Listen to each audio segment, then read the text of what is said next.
A lot of people trip on the claim of the exclusivity of Jesus Christ. How in the world can you believe that Jesus is the only way?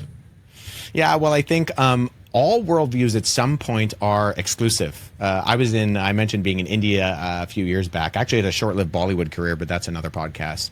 And so I was in India one summer, and I ended up at the Grand Baha'i Lotus Temple, which is in Delhi. And I was walking around, and I happened to find, because he was sticking out like a sore thumb as well, another white guy. He was from California, and he was there on a pilgrimage. And he said, hi, my name is so-and-so. I've been working here at the Baha'i Temple, and I believe that all ways lead to God. And I said, oh, that's interesting. My name's Wes. I'm a Bible-believing Christian. And I believe one way leads to God. And he immediately went, oh, no, I can't accept that. And I went, hold on. You're excluding me. And he went, no, we want to include everyone.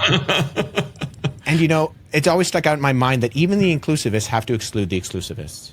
And so nobody is fully inclusivistic in that sense. And so I think there is a level of kind of turning up the calibration on the historical method and saying, we have someone who objectively lived, we have someone who objectively died, and then he was seen again after that.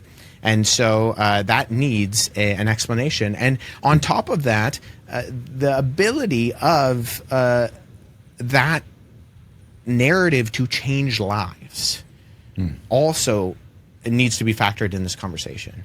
Is you have what could be labeled as not the objective facts, but the fact that people go from spiritually dead to spiritually alive, and are truly and genuinely impacted by the message of the gospel.